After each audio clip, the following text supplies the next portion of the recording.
আমাদের বাংলাদেশে কিছু ভণ্ড আছে নাই? আমার বাবাই গায়ে জানে এরকম মুড়িদের সামনে বাবা এত জোরে ঝাঁকি মারছে, সামনে 2-3টা মুড়িদ পড়ে গেছে। একজন মুড়ি সাহস করে বলতেছে, বাবা চোখ বন্ধ করে থাকতে হঠাৎ এরকম ঝাঁকি মারলেন, কারণ কি? বলে ঝাঁকি মারার কারণ হলো তোরা তো কানা, দেখতে পাস না। আমি চোখ বন্ধ করে দেখি কাবার ধারে একটা মুরগি ঘুরতেছে। মানে এই শালা ভণ্ডরা যা কয় আর মুড়িদরা তাই বিশ্বাস করে। ঝাঁকিতে মুরগি খেতে দিলাম রে, তো মুড়িদরা হাই রে বাবা, কোথায় বাবা আর কোথায় কাবা রে, কি বাবার চোখ রে। কিন্তু এইটা আবার এক মুড়িদের বউ ঘরের মধ্যে শুনছে, কে রে তোর বাবা চোখ বন্ধ করে কাবার মুরগি খাদায়। দুপুরবেলা খাবার দিয়ে মুড়িদ এখন বলতেছে, বউ রে তাড়াতাড়ি তরকারি নিয়ে আসো। কিন্তু আসলে তরকারি কিন্তু ভাজা মাছ এই ভাতের তলে দিছে, বুঝলেন, ভাতের তলে দিছে। কিন্তু বাবা কয়, কে রে মুড়িদ তোর বউ তরকারি দিবি না, তাড়াতাড়ি তরকারি দাও। বউ বলতেছে, আসতেছি আসতেছি। পীর সাহেব কয়, যাক রে আজকে তরকারির ওসিলায় ওর বউটাও দেখা দেবি রে। আপনারা বলেন তো, মুড়িদের বউ পীরের জন্য দেখা জায়েজ না হারাম? কথা কোন জায়েজ না হারাম?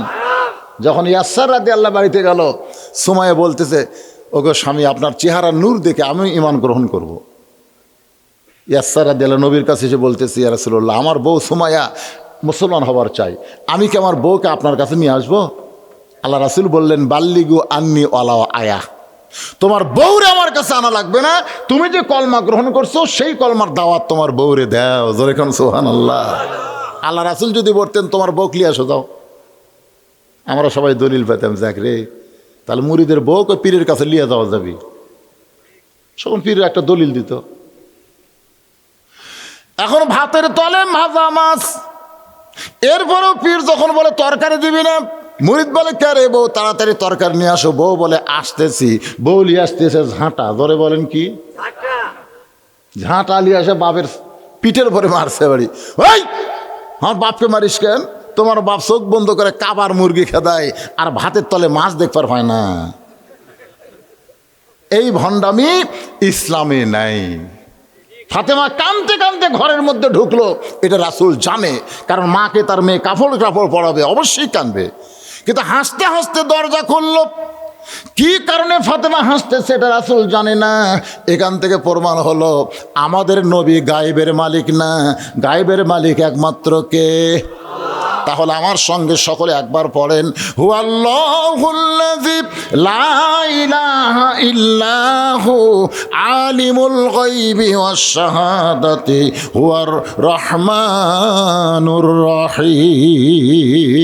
আল্লাহু আকবার। ফাতেমা বলে, বাবা হাসার কারণ হলো, কাঁদতে কাঁদতে কেন গেলাম এটা যখন আপনি বলতে পারেন, হাসতে হাসতে দরজা খুললাম যখন বলবার না পারতেছেন, তাহলে শোনেন হাসার কারণ হলো আপনার জুব্বা আমার মাকে পরাবার গিয়া। আসলে ছোটোবেলাতে আমরা পড়ছি, এখনকার ছেলেরা এগুলো পড়া কোথায় পাবে? 1 চন্দ্র, 2 পক্ষ, 3 নিত্র। নিত্র মানে চোখ। আগে কিন্তু চোখ 3টা ছিল, এখন 2টা হয়ে গেছে। কার বাড়ি রে? হায় হায় রে, আমাকে এলাকার মধ্যে সেরা বাড়ি বারে, এইরকম সুন্দর বাড়ি দেখি নাই। এই শালার হলো কানা। কানার ভাগ্যে ধন মিলে না, সামনে দেখে গোরস্থান, সামনে দেখে গোরস্থান, তারপরে দুনিয়ার বাড়ি দেখে, এরা আসল দেখতে পারে না। কানার ভাগ্যে ধন মিলে না। তুমি যদি আসলে চোখ থাকতো তাহলে দুনিয়ার বাড়ি না দেখে বারবার তুমি কবরের ঘরের দিকে তাকায় থাকতে। ধরে কোন কথা, ঠিক কথা কন না কেন ভাই? ইয়ানজুরু বিনূরিল্লাহ, নূরের চোখটা তাকায় দেখে আল্লাহ তাআলা তার মায়ের শরীরে জান্নাতের পোশাক পরায় দিয়েছে। এ কথা শোনার সঙ্গে সঙ্গে নবী ঘরের দরজায় বসে মাটির উপরে হাত দিয়া ছোট বাচ্চার মতন কান্না শুরু করলেন। ফাতেমা তাকায় দেখে বাবার চোখটা দর দর করে পানি পড়তেছে। ফাতেমা চমকে বলে, বাবা আমার মায়ের শরীরে জান্নাতের পোশাক আল্লাহ পরাইছে, এইটা শোনার পর আপনি কান্দেন, আপনি কি এইটা ভালো লাগে না? রাসূল বলে, ফাতেমা এই কান্না কোনো দুঃখের কান্না নয় মা, এই কান্না হলো আমার আনন্দের কান্না। এই দুনিয়াতে সর্বপ্রথম আমাকে যিনি নবী বলে স্বীকার করেছে সেই মহান মানুষটি হইল তোমার মা। সুবহানাল্লাহ তো বলেন। এই ওয়াজ যখন আমি করি তখন আমার চিন্তা হয়, কে রে, নবীরে সর্বপ্রথম তার বউ নবী স্বীকার করলো, আর 38 বছর হলো ওয়াজ করি, এখন পর্যন্ত আমার বউ আমাকে হুজুরি করলো না। হ্যাঁ, সাদিয়ার আব্বা আসেন ভাত খান, সাদিয়ার আব্বা যান পানি গরম করছে গোসল করেন। আমি রাগ করে বললাম, কিসের সাদিয়ার বাপরে, লক্ষ লক্ষ মানুষ আমাকে হুজুর কয়, তুমি একটু হুজুর খাও। বউ মুসকি মুসকি হাসে। না হাসো কেন? বলে জনগণ আপনাকে চিনে না তাই হুজুর কয়, কিন্তু আমি তো আপনাকে চিনি, আপনি মালটা কি আমি জানি না? হুজুর হয় এত সহজ নয়। মানে আমাকে বাহিরে হুজুর, ভিতরে খেজুর। আর আল্লাহ নবীর বাহিরেও যা, ভিতরেও তাই। এই জন্য খাদিজা ঈমান করার সাথে সাথে আল্লাহ ঘোষণা করলেন, লাকাদ কানা লাকুম ফি রাসূলিল্লাহি উসওয়াতুন হাসানা। দুনিয়ার কোনো পীর টিল্লা, কোনো হুজুর না, কোনো মৌলবি না, কোনো মৌলানা না, ধরবার যদি চাও একজনকে ধরো, তিনি হলেন আল্লাহর নবী। আতিউল্লাহ ও আতিউর রাসূল। উপায় নাই রে, উপায় নাই রে, উপায় নাই নবী বিনে আল্লাহ পাওয়ার উপায় নাই। বাজান সবাই বলতেছেন, দেখেন বললে কি মজা। উপায় নাই রে, উপায় নাই রে, উপায় নাই নবী বিনে আল্লাহ পাওয়ার উপায় নাই। আমি বহু মাহফিলে বলেছি, বড় বড় ডাক্তার যারা, তাদের বউ কোনোদিন সিজার করা লাগে না, কারণ ডাক্তাররা জানে সিজার করলে মায়ের ক্ষতি, সিজার করলে বাচ্চার ক্ষতি। এই জন্য বড় বড় ডাক্তার তার বউরে সিজার করায় না। 2 নম্বর হলো মৌলানার বাড়িতে কোনোদিন মিলাদ হয় না। যারা মিলাদ পড়ায় আপনি দেখবেন তাদের বাড়িতে কোনোদিন মিলাদ হয় না। 3 নম্বর কথা হলো পীরের বউ কোনোদিন মুহুরিদ হয় না। এই 3টা জিনিস খেয়াল করবেন। বড় বড় ডাক্তারের বইয়ের কি লাগে না? সিজার লাগে না। আর মৌলানার বাড়িতে কি লাগে না? মিলাদ লাগে না। আর পীরের বউ কোনোদিন মুরিদ হয় না, কারণ পীরের বউ জানে আমার পীর 1 নম্বর লুচ্চা। মাঝে মধ্যে মুরিদের বইয়ের দিকে তাকায়, ওর হাতে মুরিদ হয়ে কি হবি রে। আর সর্বপ্রথম যিনি আমাদের নবীকে নবী বলে স্বীকার করেছেন তিনি হলেন নবীর বিবি খাদিজা। আল্লাহ নবী বলেন, ফাতেমা রে, সর্বপ্রথম আমাকে নবী বলে স্বীকার করার কারণে আমার বিশ্বাস আল্লাহ তোমার মাকে জান্নাতের পোশাক পরাইয়া দিছে। আল্লাহর নবী নিজের হাতে খাদিজাকে কবরের ঘরে নামায় দিচ্ছেন। কবরের ঘরে যখন নামায় দেয়, আবু বকর লক্ষ্য করে দেখে নবীর চোখ দিয়ে দর দর করে পানি পড়তেছে। আবু বকর বলে, রাসূলুল্লাহ, আপনি নবী হয়ে যদি এমন করে কাঁদেন তাহলে আমরা কেমনে সহ্য করব? রাসূল বলে, আবু বকর, আজকে খাদিজাকে কবরে দাফন করার সময় একটা কথা বারবার মনে পড়তেছে, যতই রাত হোক না কেন, 2টা বাজুক 3টা বাজুক, যতই রাত হোক না কেন, কলেমার দাওয়াত দিয়ে যখন বাড়ির দরজায় খাদিজা খাদিজা বলে আমারে কোনোদিন ডাকা লাগে নাই। আমি যেই মাত্র দরজায় দাঁড়াইছি সঙ্গে সঙ্গে খাদিজা দরজা খুলে দেয়। আমি আশ্চর্য হয়ে বললাম, খাদিজা, আমি যখনই আসি তখনই আপনি দরজা খুলে দেন। খাদিজা বলে, হুজুর, আপনি কলেমার দাওয়াত নিয়ে যখন বের হন আমিও আপনার সঙ্গে যাবার চাই, কিন্তু আপনি আমাকে নেবেন না। এই জন্য দরজার কাছে দাঁড়িয়ে থাকি, দরজার ফাঁকের সঙ্গে নাক লাগাইয়া দাঁড়িয়ে থাকি, কারণ আপনি হলেন মেশকাম্বর। আপনি যখন আসেন আপনার দেহের সুগন্ধ আমার নাকের মধ্যে ঢোকে, আমি সঙ্গে সঙ্গে দরজা খুলে দিই। রাসূল বলে, খাদিজা, তাহলে কি আপনি ঘুমাবেন না? খাদিজা বলে, হুজুর, আমি সেই দিন একলা ঘুমাবো যেদিন আমার মরণ হবে। আমি সেই দিন একলা ঘুমাবো যেদিন আমার মরণ হবে। আর যতদিন আমি জীবিত থাকবো আপনাকে বুকে না নিয়ে আমি কোনোদিন ঘুমাবো না। রাসূল বলে, সাহাবীরা রে, আমার খাদিজা আজকে কবরের মধ্যে একলা থাকবে। আমি নবী কবরের মধ্যে থাকতে চাইলেও তো থাকতে পারবো না। কবরে মাটি দেওয়ার পরে সবাই যখন কবর ছেড়ে চলে যায়, এমন সময় আল্লাহর নবী খাদিজার কবর থেকে নড়েন না। ঘন্টার পর ঘন্টা চলে গেল, নবী কবরের পাশে দাঁড়িয়ে থাকে। আল্লাহ ডাক দিল, হাবিব আপনি কবর থেকে সরেন না, আমার মুনকির নাকিরও কবরের মধ্যে ঢুকতে পারে না। তখন নবী, আপনি কি খাদিজার কবর থেকে নড়বেন না? নবী বলে, আল্লাহ আমার খাদিজার কবরে মুনকির নাকির পাঠাবেন, উত্তর দিবার না পারলে আমি নবী উত্তর দিয়া দিব। আল্লাহ বলে, হাবিব রে আপনি খাদিজাকে ভালোবাসেন, যার কারণে মুনকির নাকির উত্তর আপনি দিবেন। আজকে শুনে নেন, আপনি যেমন খাদিজাকে ভালোবাসেন, আমি আল্লাহ তার চাইতে অনেক ভালোবাসি। বিশ্বাস করেন যারা 5 ওয়াক্ত নামাজ পড়েন, ভাই আপনি কবরে গেলে, এই গোরস্থানে গেলে প্রথম প্রশ্ন যখন বলবে মান রব্বুকা, তোমার রবকে, তখন আপনাকে ওঠাই লাগবে না। আপনি শুয়ে থাকবেন, আপনার নামাজ, আপনি যে নামাজ পড়ছেন ওই নামাজ খাড়া হয়ে বলবে, এমন কিনে রে কাকে রব সম্পর্কে প্রশ্ন করিস? কত কষ্ট করে দুনিয়ার থেকে এসে কেবল একটু ঘুম পাড়তিছে, আর তোরকে বিগের উঠল। মান রব্বুকা প্রশ্ন কাকে করতেছিস?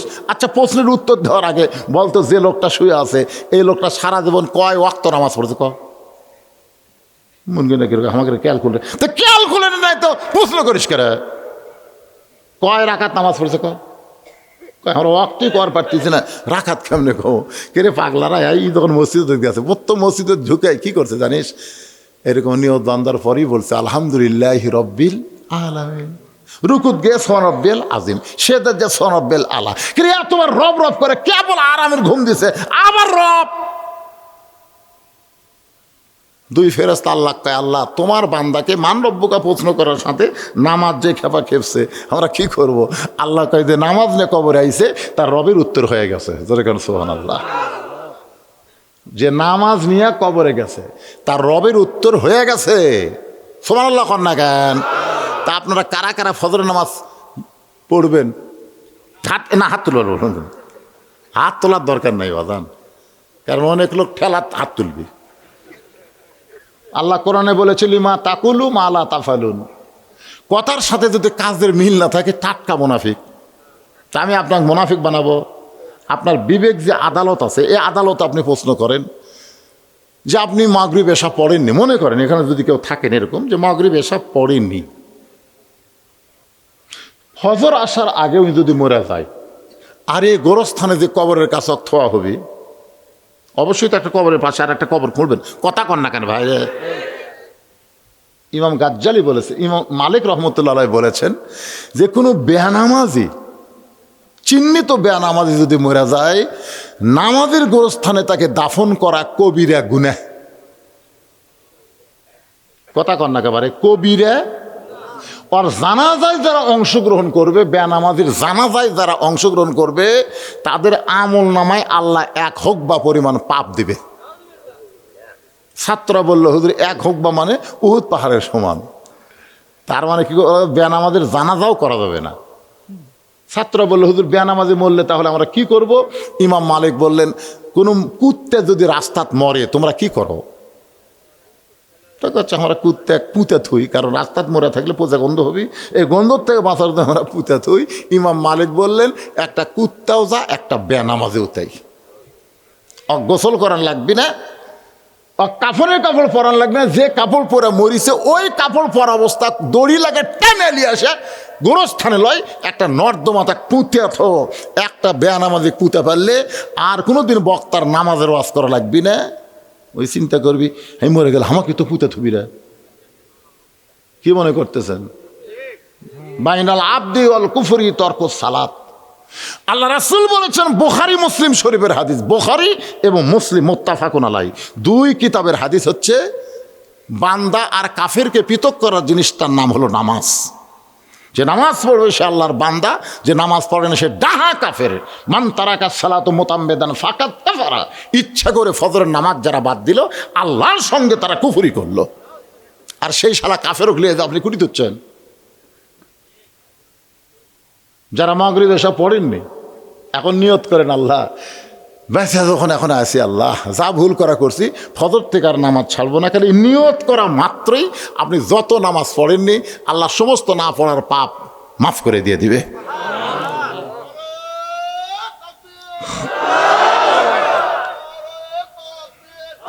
লিল্লাহে তাকবীর। সবচাইতে বড় আমল হলো ভাইরা শোনেন, সবচাইতে বড় আমল ফজর থেকে নামাজ শুরু করে দেওয়া। রাজি আছেন? আল্লাহ আজকের মাহফিল শোনেন, হাত তোলা লাগবে না, আমরা বহু হাত তুলছি। ওই মামুনুল হক যখন ওয়াজ করতো ঠিক হাত তোলা কয় ঠিক। আল্লামা সাইদু হুজুর 50 হুজুর ওয়াজ করছে, জনগণ হাত তুলে তুলে যা করছে ভাই, আমি নামতে এই ওয়াজ করে রে ফাটাফাটি। জেলের যখন লিয়ে যায় আর কেউ নাই, ওগুলো বাদ দেন, তোলা হাত তোলা বাদ দেন। সবচাইতে বড় আদালত আল্লাহ আপনার বিবেক দিয়ে দিছে, সে আদালতকে আমি বলতেছি। আপনার বিবেক যদি জাগ্রত থাকে আজ থেকে বাকি জীবন আর ফজরের নামাজ আমরা ছাড়বো না ইনশাআল্লাহ। ফজর থেকে আমাদের যুদ্ধ শুরু হবে, আমরা 5 ওয়াক্ত নামাজ মসজিদে জামাতের সঙ্গে আদায় করব। আল্লাহ কবুল করুক। আমার মায়েরা যারা পর্দার অন্তর আছেন মা শোনেন, আপনাদের 1 নম্বর আমল হলো পর্দা। এতক্ষণ পর্যন্ত যে ফাতেমা খাদিজাদের নিয়ে ওয়াজ করতেছি, সেই ফাতেমা খাদিজার সঙ্গে যদি জান্নাতে যাবার চান, বেপর্দা হয়ে যাওয়া যাবে না, পর্দা নিশি হয়ে যাওয়া লাগবে। জোরে কোন কথা ঠিক কিনা?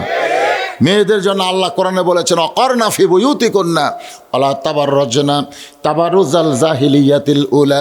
2 নম্বর প্রশ্ন করবে আমার দিনুকা, তোমার দিন কি, তোমার দিন কি প্রশ্ন যখন করবে ফিলিস্তিনের মুসলমানকে, এই প্রশ্ন করার সঙ্গে সঙ্গে ইসলামী আন্দোলন বলবে রে মুনকির নাকির, যে আল্লাহর ঘর বাইতুল মুকাদ্দাসকে রক্ষা করার জন্যে নিজের জীবন দিয়ে কবরে আইলো, তাকে আবার অমা দিনুকা প্রশ্ন করিস। আল্লাহর দিনকে কায়েম করার জন্যে বাংলার জমিনে যারা জেল খাটলো, যারা রিমান্ডে গেল, হক কথা বলার অপরাধে, মাথায় টুপি দেওয়ার কারণে, দাড়ি রাখার কারণে যাদেরকে জঙ্গি বানালো, তাদেরকে আবার অমাদিনুকা প্রশ্ন করিস। আল ফেরেস্তা বলে আল্লাহ যখন অমাদিনুকা প্রশ্ন করলাম, ইসলামী আন্দোলন যে কাপা খেপছে, আল্লাহ বলে মুনকির নাকির শুনে নে, ইসলামী আন্দোলন করতে করতে কোরআনের বিজয় যারা চায়, দুনিয়াতে কোরআনের আন্দোলনের পক্ষে যারা সৈনিক হয়ে কাজ করেছে, তাদের 2 নম্বর প্রশ্নের উত্তর হয়ে গেছে। 3 নম্বর প্রশ্ন হলো আমার নাবিউকা, তোমার নবীকে। সকালবেলা দাড়ি কামাছে, বিকেলবেলা হার্ট অ্যাটাক করে মরছে, এরকম বেসাইজা লোক আছে না নাই? সকালবেলায় কামাছে ভাই সেই সাইজ, বিকেলে বেটা হিরোইন খেয়ে ধরা পড়ছে, এই খবর আসতে ওলা যারা দাড়ি টাড়ি কামায় না, ওরকে বেটাও কিন্তু সেই রকম ডিয়ারিং মাল, ইয়াবা খায়, গাঁজা খায়, হিরোইন খায়, বউ আর ডিউটি মারে। শোনেন, কি মনে করতেছেন আপনি? একটা মরদ মানুষ, মরদের সিমটম নাই? শরীফ আর শরীফায় খুব খেয়াল করবেন, শরীফ কখন শরীফা হয়। এক মেয়ে আমাকে কইছে হুজুর আমার স্বামী তো খুব সুন্দর, আমি স্বামী নিয়ে যখন বাইরে যাই, রাস্তার মেয়েরা খেলে আমার স্বামীর দিকে তাকা থাকে, হুজুর একটা দোয়া পড়া দেন তো, মেয়েরা যেন আমার স্বামীর দিকে না তাকায়। আমি কইলাম মা কোনো দোয়া লাগবে না, তুমি তোমার শরীফাকে শরীফ বানাও, চাচা বানাও, যাও তুমি তোমার স্বামীকে চাচা বানাও। আমার ওপর রাগ করে কয় হুজুর স্বামী কোনোদিন চাচা, এই পাগল চাচা বানাবার কছি, চাচা কবার কছি। ওকে আমি বুঝা দিলাম দাড়ি থোয়াও, ওই স্বামীকে হাত পাও ধরে দাড়ি থোয়াতে, দাড়ি আঙুল 4 আঙ্গুল হচ্ছে, স্বামীগুলা বাইরে যায়, কোনো মেয়ে আর ওর স্বামীর দিকে তাকায় না। কেউ যদি কথা কবার চায় চাচা আসসালামু আলাইকুম, তখন বউ কই যাকরে আমার স্বামী যখন চাচা হচ্ছে, মাঝখানে আর শয়তান ধোকা দিবার পারবি না, ধরে কথা কন না কেন। এই দাড়ি নিয়ে যেই ব্যক্তি কবরে গেল, মুনকির নাকির জিজ্ঞাসা করতেছে আমার নাবিউকা, তোমার নবীকে। নবী দূর থেকে বলে রে মুনকির নাকির, কাকে নবী সম্পর্কে প্রশ্ন করিস? সে আমাকে নবী বলার আগে আমি নবী তাকে উম্মত হিসাবে স্বীকার করে নিলাম। আল্লাহ বলে হাবিব আপনি খাদিজারে যেমন ভালোবাসেন, আমি আল্লাহ তেমন ভালোবাসি। দুনিয়ার জীবনে কবরকে স্মরণ করে যে চোখের পানি বের করে কানবে, আমি আল্লাহ তাদের কবরে মুনকির নাকির পাঠাবো না। ইজাম আসাবাতুহুম মুসিবাতুন ক্বালু ইন্না লিল্লাহি ওয়া ইন্না ইলাইহি রাজিউন। আল্লাহ আমাদের সকলের জীবনে কবুল করুক, সকলে বলে আল্লাহুম্মা আমিন। ফজরের নামাজের চিন্তা থাকার কারণে ভাই বেশি লম্বা ওয়াজ করার সুযোগ নাই, আপনারা সবাই ইস্তেগফার পড়েন, সবাই ফজর নামাজ জামাতে পড়া লাগবে। আল্লাহ কবুল করুক বক্তা শ্রোতা সকলকে। জি মহিলাদের জন্য ওয়াজ আছে আজকে, প্রথম থাকায় খাদিজা, প্রথম থাকায় ফাতেমা, মহিলাকে ওয়াজ, জোরে কোন ঠিক কিনা? আমি যে দুইটা মেয়ের নাম নিছি, একজন হলো জান্নাতের 1 নম্বর, আর একজন হলো জান্নাতি নারীদের নেত্রী। তাহলে ওয়াজ কি পুরুষের না মহিলার? আমার মহিলার কি, শেষে বললাম পর্দা। একটা কথা মহিলার জন্য না বললেই না, সেটা হলো স্টার জলসা। জি বাংলা যদি মেয়েরা দেখে, যতই ওয়াজ শুনুক, কোনো কাম হবে না। আমার কথা কি বুঝলেন? কারণ এইটা কিন্তু হিন্দুকের নাটক। স্টার জলসা জি বাংলা কিসের নাটক? হিন্দুকের নাটক। আর এই নাটক দেখবার গেলে দেখবেন ঘরের মধ্যে মাঝে মধ্যে হরি হরি হরি হরি লো লো লো লো লো লো একটা বাদ্য হয়। কারণ হিন্দুরা যে নাটক বানাচ্ছে, এর নাটকের মধ্যে পূজা থাকবে। তা আপনি মুসলমানের বউ হয়ে আপনি হিন্দুকের নাটক দেখেন, আপনি জানেন ভারত কি কাম করলো? এই সপ্তাহে ভারত কি করছে দেখেননি? বাবরি মসজিদ যেখানে 400 বছর ধরে ছিল, সেই বাবরি মসজিদ ভাঙ্গে ওই জায়গায়, ওই বাবরি মসজিদের ওই জায়গায় রাম মন্দির নির্মাণ করলো। আপনারা বলেন তো ভারতে কি আর জায়গা নাই? ভারতে জায়গা নাই, তাহলে অন্য ফাঁকা জায়গায় মন্দির না বানায় ওরা মসজিদ ভাঙ্গে মন্দির করলো কেন? তার মানে বোঝা গেল ভারত মুসলমানকে পছন্দ করে না। মসজিদ যারা পছন্দ করে না, তারা মুসলমানকেও পছন্দ করে না। তাহলে সেই মুসলমানের বউ হইয়া আমরা ভারতের চ্যানেল দেখো করে? মেয়েদেরকে আমি বলবো, আপনাদের 1 নম্বর ওয়াজ হলো, আজ থেকে স্টার জলসা জি বাংলা বয়কট করো। জোরে কন কি করো? আমি যেই বলবো স্টার জলসা জি বাংলা, আপনারা বলবেন বয়কট করো। বলতে পারবেন না? হয়ে যান, সব মিডিয়াত কিন্তু উঠবি। স্টার জলসা জি বাংলা আরো জোরে বলেন বয়কট করো। ও মায়েরা, মান তাশাব্বা বিকওমিন ফাহুয়া মিনহুম, যে যাকে মহব্বত করবে তার সঙ্গে হাসর হবে। স্টার জলসা জি বাংলা যদি মহব্বত করে দেখো, ওরা হলো হিন্দু মাল, হিন্দুর সাথে আল্লাহ একসাথে বান্ধে দিবি।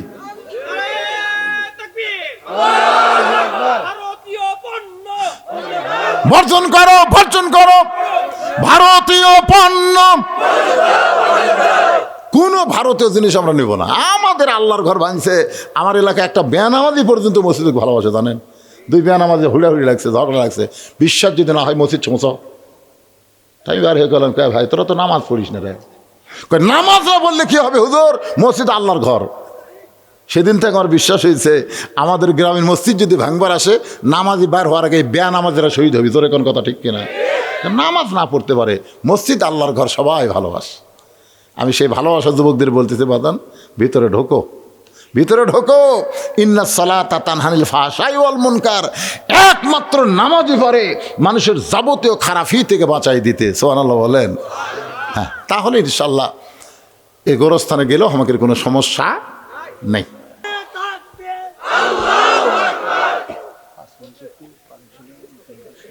যারা হাত তুলছেন, তাকবীর দিচ্ছেন, আপনারা কোরআনের সঙ্গে সম্পর্ক রাখতে গেলে, সত্যি যদি সম্পর্ক আর বিশ্বাস করে যদি হাত তোলেন, তাহলে আপনাদের কাছে এখন ব্যাগ যাবে 5 মিনিট, মাত্র 5 মিনিট কালেকশন করার পরে।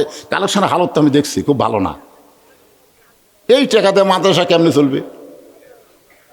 এই মুহূর্তে কেউ যদি ওঠেন, এখনই হাত তুলছেন, কোরআনের সাথে সম্পর্ক রাখবো, এখনই যদি দান না করার জন্য লাভ দেওয়া ওঠেন, বুঝবেন ওই মরার আগে প্যারালাইসিস হবে। প্যারালাইসিস বোঝেন? এই মাদ্রাসার ছাত্র তোমরা কোথায় বাবা? ভিতরে যাও। মাত্র 5 মিনিট কালেকশন করে আমি আবার আলোচনার দিকে ফিরে আসবো, ওয়াদা দিলাম। তাতে রাত 9টায় বাজুক, কোনো সমস্যা নেই। একটু জিকির করে আমি আবার আলোচনা শুরু করবো। সবাই বসেন বাবা, বসেন বসেন। লা ইলাহা ইল্লাল্লাহ, লা ইলাহা ইল্লাল্লাহ, লা ইলাহা, লা ইলাহা ইল্লাল্লাহু মুহাম্মাদুর রাসূলুল্লাহ সাল্লাল্লাহু আলাইহি সাল্লাম। আমি আপনাদের বুঝাবার চাইলাম, কোরআনের সঙ্গে যার সম্পর্ক, তার দাম বেশি না কম? জোরে বলেন, আর একবার বলেন, কম না বেশি? আর আদায় না, আর আদায় না। যেটা দিবেন গোপনে হবি, আর বলা যাবে না। রাত এখন 12টা বাজে, বুঝতেছে না, অনেক রাত হয়ে গেছে। একটু মনোযোগ দিয়ে শোনেন, কষ্ট করে আপনারা যারা বসে আছেন ভাইজান, আজকের আলোচনা হলো যে কোনো মুহূর্তে আমাদেরকে যাওয়া লাগবে। জোরে কোন ঠিক কিনা? কবরে না বাড়িতে? জোরে কোন বাড়িতে না কবরে? বাড়ি যাওয়ার কোনো গ্যারান্টি নাই, কিন্তু কবরে যাওয়ার গ্যারান্টি আছে। আমরা কিন্তু অনেক সময় মোবাইল কিনি, ঘড়ি কিনি, অনেক টিভি এরকম কিনি, কেনার সময় বলে ভাই কয় বছরের গ্যারান্টি, এরকম বলি কি বলি না? তখন দোকানদার বলে হয় 7 বছর। একবারে তাহলে 7 বছর গ্যারান্টি? দুই কান্দে দুই ফেরেশতা কয় শয়তান, তুই যেটা কিনতেছ তার গ্যারান্টি আছে, কিন্তু তোর গ্যারান্টি নেই। আপনারা বলেন তো আমাদের কোনো গ্যারান্টি আছে? তাহলে আমার সঙ্গে ওয়াজ শোনার আগ দিয়ে সবাই বলেন, এক পলকের নাই ভরসা, এক পলকের নাই ভরসা। এই ছেলে, এই সময় এত রাত্রি কুড়ি যাবি? হ্যাঁ, কি করবেন? ও আচ্ছা আচ্ছা, না শোনেন, আসো কারা তোর তো বসে আছে তো, এই শোনেন, বসবে বাবা, তোমরা বসো। ونتوكل عليه ونعوذ بالله من شرور أنفسنا ومن سيئات أعمالنا من يهدي الله فلا مضل له ومن يضلله فلا هادي له। সকলে জবান খুলে বলেন আশহাদু আল্লা ইলাহা ইল্লাল্লাহু ওয়াহদাহু লা শারীকা লাহু ওয়া আশহাদু আন্না মুহাম্মাদান আবদুহু ওয়া রাসূলুহু الذي أرسل رسوله بالحق بشيرا ونذيرا وداعيا إلى الله بإذنه وسراجا منيرا। فقد قال الله تعالى في كلامه المجيد والفرقان الحميد। জবান খুলে সকলে পড়েন আউযু বিল্লাহি মিনাশ শাইতানির রাজিম। বিসমিল্লাহির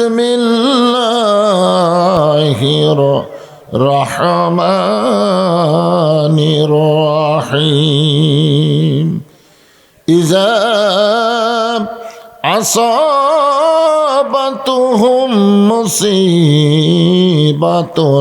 ক্বালু ইন্না লিল্লাহি ওয়া ইন্না ইলাইহি রাজিউন। ইন্নাল্লাহা ওয়া মালাইকাতাহু ইসাল্লুনা আলান নবী ইয়া আইয়ুহাল্লাযীনা আমানু সাল্লু আলাইহি ওয়া সাল্লিমু তাসলিমা। আল্লাহুম্মা সাল্লি আলা মুহাম্মাদ ওয়া আলা আলি মুহাম্মাদ কামা সাল্লাইতা আলা ইব্রাহিম ওয়া আলা আলি ইব্রাহিম ইন্নাকা হামিদুম মাজিদ। আল্লাহুম্মা বারিক আলা মুহাম্মাদ ওয়া আলা আলি মুহাম্মাদ কামা বারাকতা আলা ইব্রাহিম ওয়া আলা আলি ইব্রাহিম ইন্নাকা হামিদুম মাজিদ। তোর পাহাড়ের ধুলি লাগিয়া মুসা নবীর সম্মান বেড়ে যায়। তোর পাহাড়ের ধুলি লাগিয়া মুসা নবীর সম্মান বেড়ে যায়। নূর নবীজির জুতার ধোলায়, দয়ার নবীজির জুতার ধোলায় আল্লাহর আরশ ধন্য হয়। সাল্লাল্লাহু আলা মুহাম্মাদ সাল্লাল্লাহু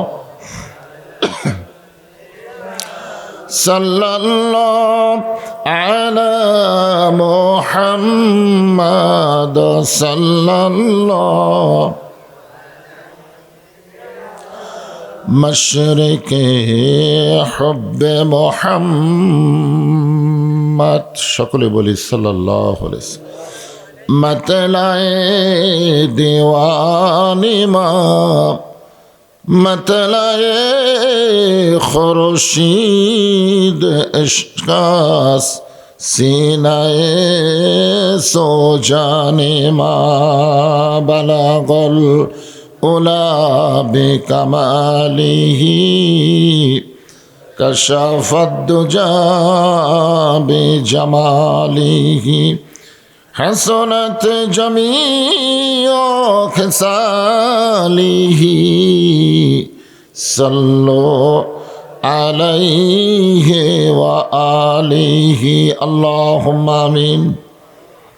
জান্নাতের বাগান থেকে জান্নাতি মানুষদেরকে নিয়ে আমি গুনাহগার তোমার রহমতের দরজায় দোখানা হাত তুলেছি। আল্লাহ, হাসরের ময়দানে জব্বার আর কাহার নামে রূপ নিয়া তুমি যখন বিচার শুরু করবে, তোমার সামনে দাঁড়ায়া সমস্ত নবীরা নাফসি নাফসি বলে কাঁদতে থাকবে। এমন কঠিন অবস্থা হাসরে হবে, সেদিন সমস্ত নবী তার উম্মতকে ভুলে যাবে, শুধু বলবে আল্লাহ আমার কি হবে, আমার কি হবে। একমাত্র দরদি নবী শাফাতের কান্ডারি ইয়া রব্বি হাবলি উম্মতি বলে সেজদায় পড়ে যাবে। সেই কঠিন মুসিবতের সময় আজকের এই মাহফিলকে ওসিলা করে আমাদের সবাইকে রাসূলের উম্মতের কাতারে আল্লাহ কবুল করে নিও। সুবহান রাব্বিকা রব্বিল ইজ্জাতি আম্মা ইয়াসিফুন ওয়া সালামুন আলাল মুরসালিন আলহামদুলিল্লাহি রাব্বিল আলামিন। লা ইলাহা ইল্লাল্লাহ।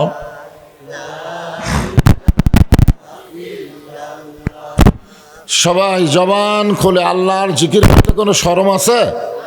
তাহলে সকলে জবান খুলে লা ইলাহা ইল্লাল্লাহ,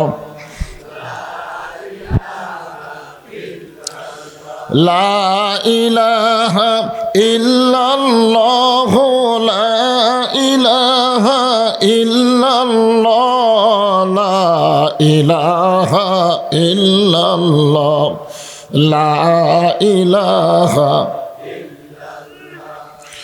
চাঁদ সূরজ আর গ্রহ তারা আল্লাহ নামের পাগল পারা, চাঁদ সূরজ আর গ্রহ তারা আল্লাহ নামের পাগল পারা। আমার আল্লাহ নামের এতই দয়া, আল্লাহ মায়া লুকিয়ে রাখছেন হে আল্লাহ জোরে লা ইলাহা ইল্লাল্লাহ লা ইলাহা ইল্লাল্লাহ লা ইলাহা ইল্লাল্লাহ লা ইলাহা লা ইলাহা ইল্লাল্লাহ মুহাম্মাদুর রাসূলুল্লাহ। সকলে বলি সাল্লাল্লাহু আলাইহি ওয়াসাল্লাম।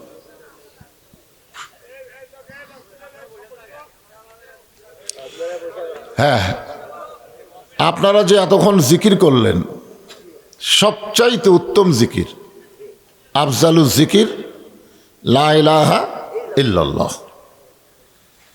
বাবা আদম আলাইহিস সালাম থেকে শুরু করে আমাদের নবী পর্যন্ত প্রত্যেকটা নবীরা একই জিকির করছে।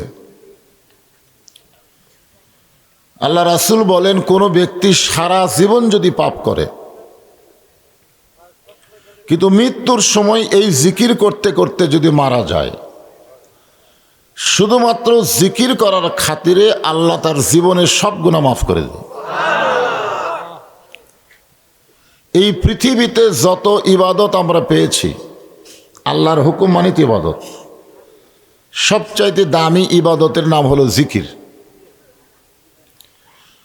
কোরআনের কোনো জায়গায় আল্লাহ বলে নাই যে আমার নামাজ পড়ে আমি আল্লাহ তার নামাজ পড়ি, যে আমার রোজা করে আমি আল্লাহ তার রোজা করি, এ কথা বলেনি।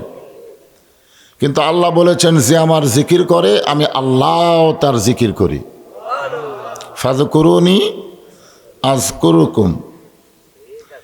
এই জন্যে জিকিরের ব্যাপারে অলসতা করা যাবে, কিন্তু আমাদের বাংলাদেশে জিকিরের নামে কিছু ভণ্ডামি। হ্যাঁ, এই ভণ্ডামির কারণে আমরা অনেকে জিকিরের প্রতি অনীহা। আমাদের বাংলাদেশে একটা জাকের পার্টি আছে, জোরে কোন কি পার্টি? নামাজ লাগে না, খালি জিকির দিয়ে কাম সারে। আমার দয়াল বাবার দরবারেতে কেউ ফিরে না খালি হাতে। এটা জিকির? এইরকম জিকির আমরা দেখি শুনি, যার কারণে জিকিরের প্রতি আমাদের অনীহা। কিন্তু আপনারা যে জিকির করলেন, এই জিকির হচ্ছে সবচাইতে উত্তম জিকির। এই জন্য কলেমার জিকির করতে আমাদের কোনো আপত্তি। শেষে যখন বললাম মুহাম্মাদুর রাসূলুল্লাহ, এই নামটা উচ্চারণের সাথে সাথে আমাদের উপর ওয়াজিব হয়ে যায় সাল্লাল্লাহু আলাইহি সাল্লাম বলা। আপনি যখনই নবীর নাম শুনে বা পড়ে দরুদ পড়লেন, আমি জিকির করলাম, জিকিরের সওয়াব কিন্তু ডান কান্দের ফেরেশতা লিখছে। জিকির করলাম না, কিন্তু দরুদ যখন পড়লেন এটা আবার ফেরেশতারা লিখতে পারল না। মানে দরুদের এত ওজন যেইটা ফেরেশতারা লিখবার পারে না, এইটা এখান থেকে চলে গেছে মদিনায়।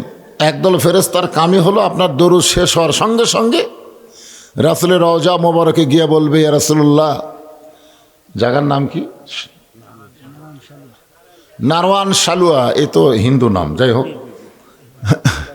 নারায়ণ সালুয়া থেকে আপনার উম্মতের আপনার প্রতি দরুদ শরীফ পেশ করেছে, আপনি দরুদগুলো জমা নেন। আপনারা বসে আছেন কোথায়?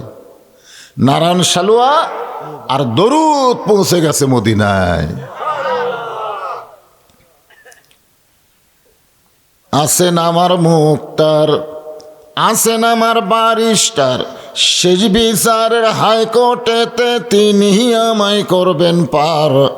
আমি পাপী রাসূল জাবিনদার। আল্লাহ যখন হাকিম হয়ে আমাদেরকে আসামি বানায় বিচার শুরু করবেন, ওই সময় আমাদের নবী আমাদের উকিল হবেন, বারিস্টার হবেন, আমাদের পক্ষে আল্লাহর কাছে ওকালতি করে আমাদেরকে জাবিন করে জান্নাতে পৌঁছায় দিবেন।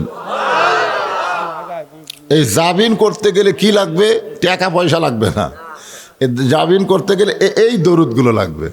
যে দরুদগুলো আপনারা পেশ করতেছেন, এই দরুদগুলোই সেদিন আমাদেরকে জাবিন করে দিবে। সেই দরুদ পড়তে আমাদের কোনো আপত্তি আছে? এই জন্য যখনই নবীর নাম উচ্চারণ হবে সঙ্গে সঙ্গে বলবো সাল্লাল্লাহু আলাইহি ওয়াসাল্লাম। শামসুদ্দিন নুরানি হাফিজ এবং কওমি মাদ্রাসা কমিটি কর্তৃক আয়োজিত আজকের এই তাফসিরুল কোরআন মাহফিলে, ওয়াজ মাহফিলে আল্লাহ তাআলা যেনাকে সম্মানিত সভাপতির আসনে কবুল করেছেন, হাফিজ মাওলানা মুফতি আব্দুর রউফ সাহেব, উনি আছেন। আজকের এই মাহফিলের সম্মানিত প্রধান অতিথি সৈয়দ আব্দুর রউফ মুক্তা সিরাজি সাহেব, উনিও মনে আসেনি। আজকের এই মাহফিলের সম্মানিত বিশেষ অতিথিবৃন্দ, সম্মানিত অতিথিবৃন্দ, সকলকেই অন্তরের অন্তঃস্থল থেকে আমি শুভেচ্ছা জ্ঞাপন করছি। আজকের এই মাহফিলে সম্মানিত ওলামায়ে কেরাম, এই জাতির শ্রেষ্ঠ সন্তান হলো আলেম ওলামা। আপনারা মানেন বা না মানেন, এতে আল্লাহর কিছু আসে যায় না। আল্লাহ কোরআনে ঘোষণা করেছেন, ইন্নামা ইয়াখশাল্লাহ মিন ইবাদিহিল ওলামা। আলেমদের বহু বছর হলো ওলামা। তাহলে আল্লাহর কোরআনে আলেমদের নাম আছে না নাই? আল্লাহ রাসূল বলেছেন, আল ওলামা ওয়ারাসাতুল আম্বিয়া। আলেমগণ হচ্ছে নবীদের ওয়ারিস। যে সমস্ত আলেম ওলামা আপনাদের মাঝে মাঝে বসে আছেন, মঞ্চে আছেন, মাগরিবের নামাজের পর থেকে আমি কল্পনাই করিনি যে এত রাতে আমাকে টেজে দিবে। আমি আইসি মাগরিবের পরপরই, এশার অনেক আগে। মনে করছিলাম হয়তো 9টা সাড়ে 9টার দিকে আমি টেজে আসব, কিন্তু আস্তে আস্তে অনেক দেরি হয়ে গেল। যে সমস্ত আলেম ওলামা এতক্ষণ ধরে আপনাদেরকে আলোচনা করে শোনালেন, আমি আমার অন্তরে অন্তঃস্থল থেকে সবাইকে শুভেচ্ছা জ্ঞাপন করছি। এই মুহূর্তে আমার সামনে যারা বসে আছেন, আপনাদের বসার সাইজ খুবই ভালো, আলহামদুলিল্লাহ। ফাঁকা ফাঁকা নাই, একটা জমে বসে গেছেন, ঠিক না? আপনারা বুঝবার পারছেন, শীতের রাত, ফাঁকা হতে বসে লাভ কি? এক ভাইয়ের দেহের উষুম নেওয়ার জন্যে আমার সামনে জমে জমে যারা বসে আছেন, আমি আমার অন্তরের অন্তঃস্থল থেকে আপনাদের সবাইকে শুভেচ্ছা জ্ঞাপন করছি। সম্মানিতা মা বোনেরা, যারা পর্দার অন্তরালে বসে আলোচনা শুনতেছেন, আমি তাদেরকেও শ্রদ্ধা জ্ঞাপন করে এই মুহূর্তে জানতে চাচ্ছি আপনারা সকলে কেমন আছেন? জি, আমিও আছি অবশ্য, তবে কেমন আছি? আলহামদুলিল্লাহ।